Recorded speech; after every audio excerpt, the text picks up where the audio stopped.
The next topic that we are going to discuss in magnetic circuit is eddy current loss.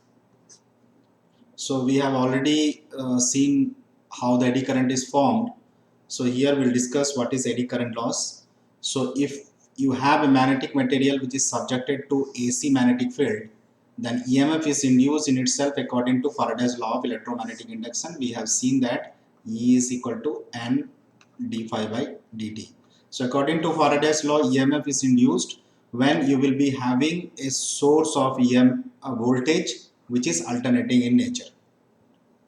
Now the magnetic material is also conducting. These EMF circulate current within the body. So if you have a core, then this core is basically conducting in nature. So EMF will circulate a current within the body of the core. This circulating current is known as the eddy current. So the current that is circulating in the core of the magnetic material is known as the eddy current. As these current are not used for doing any useful work, therefore this current produces a loss I square R, which is called eddy current loss. So the current which is circulating in the core results in the production of a loss which is not useful in any way, and that is known as the eddy current loss. Like hysteresis loss, this also increase the temperature. So we have discussed hysteresis loss due to the BH curve, and here the eddy current loss is also increasing the temperature because due to the resistive loss associated with it. The hysteresis and eddy current loss in a magnetic material are called the iron loss, core loss, or magnetic loss. So the combination of hysteresis and eddy current loss together, it is known as the iron loss or otherwise core loss or the magnetic losses. So let us understand this with the help of a figure.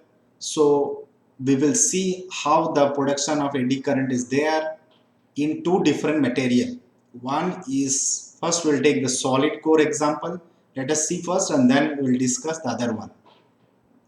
So when you have a solid core and you are giving a supply to the core for the production of the flux, then the core being conducting in nature will result in the production of a current which flows in the core cross-sectional area, and that is known as the eddy current. So here you can see that in the core cross-sectional area there will be a circulating current which is known as the eddy current. Now we are going to laminate the core. So if we are laminating the core, what impact does it have on the eddy current, that we will see. Before that, let us see that eddy current is producing the eddy current loss I square R, where I is the value of the eddy current and R is the resistance of the eddy current path. Now as the core is continuous iron block of large cross section, the magnitude of current will be very large and hence greater eddy current loss will result. So if the core is solid, then there is a large cross-sectional area where the magnitude of the current is flowing and it is very large, and hence the loss associated with it is very large. Now in order to reduce this loss, we have to laminate the core so that the cross-sectional area is reduced and hence the eddy current will also reduce. Now to reduce this eddy current loss, the obvious method is to reduce the eddy current. So eddy current loss will reduce only when the current associated with this is reduced. So how do we reduce that? This can be achieved by splitting the solid core into thin sheets called laminations in the planes parallel to the magnetic field. So basically you are not keeping the core which is solid, rather than you are splitting the solid core into thin sheet of materials which is called the laminations, and this will reduce the cross sectional area. So lamination is insulated from each other by a fine layer of insulation which is varnish or oxide film. So if you are having a laminated core, then these laminated core are insulated to one another with the help of some insulation which is varnish or oxide film. So the arrangement reduces the area of cross section and hence the induced EMF. So you have seen that when there is a solid core, the current is very large and as a result the loss is very large. So if you are splitting the solid core into small part, which is known as the laminations, and you are insulating the laminations with the help of a varnish or oxide film, then due to the reduction of the area, the induced EMF is reduced. So it increases the resistance of the eddy current path since area through which the current can pass is smaller. So if you have reduced the area through which the current is flowing, obviously the resistance will increase because resistance is equal to rho L by A. So this area through which the eddy current is passed is basically you are reducing with the help of laminations, so the resistance will increase.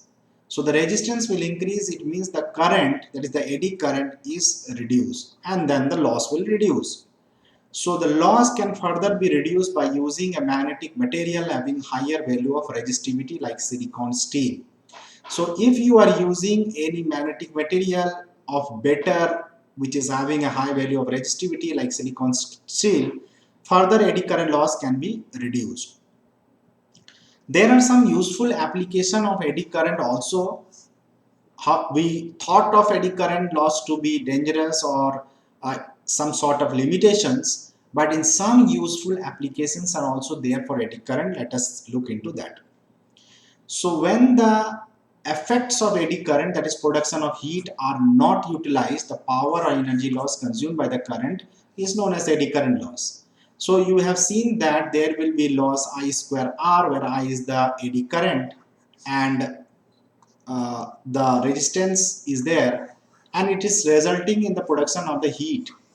So if you are not using this heat and it is going in the form of a wastage, it is known as eddy current loss. There are places where the eddy currents are used to do some useful work, that is induction heating.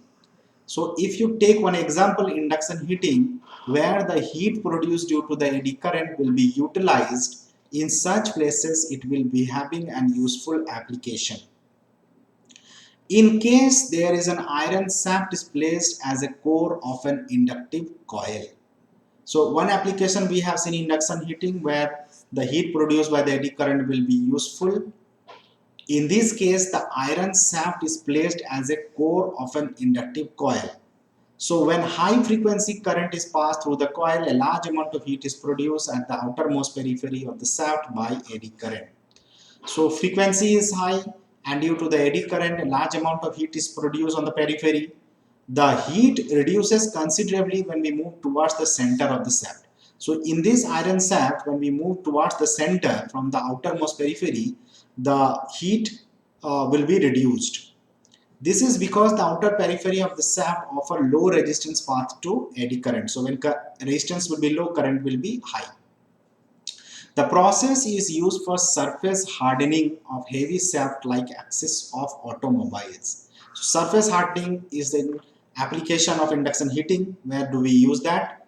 So eddy current effects are also used in electrical instrument, example providing damping torque in permanent magnet, moving coil instrument, braking torque in case of induction type energy meters. So these are some of the application where we will be using the eddy current loss as an useful application. So apart from induction heating, you can produce the damping torque in permanent magnet or the moving coil instrument, and the braking torque also you can provide in some induction type energy meters.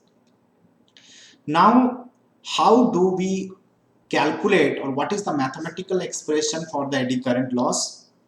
So, but it is difficult to determine the eddy current power loss for the current and the resistance value. You can't determine the eddy current in an efficient way. However, some empirical formula has been given through some experimental, which reveals that the eddy current loss will be given by this formula. So the loss is in terms of power and unit is watt.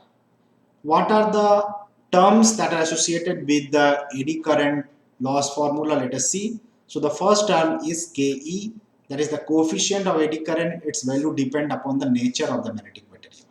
So what type of magnetic material you are using, depending upon that, you will be having a coefficient Ke, which is depending upon the magnetic material. The Bm is basically the maximum value of the flux density, that is in Weber per meter square. T depends upon the thickness of the lamination, and F is the frequency of the reversal of magnetic field in Hertz. V is the volume of the magnetic material. So you are having a formula Ke Bm square T square F square into voltage. So you can see that AD current loss is directly proportional to the supply frequency and voltage, because the magnetic flux density remaining the constant always, and Ke is a constant of a material. So we can see that it is directly proportional to the square of the frequency. So as the frequency is increasing, your AD current loss will tremendously increase. So we have seen the hysteresis and eddy current loss. Eddy current loss and hysteresis loss together make to be the iron loss. In case of transformer where the magnetic core is there, or any other such appliances or devices where you will be using a core which is excited by an AC supply. So this completes the discussion on eddy current loss. Thank you.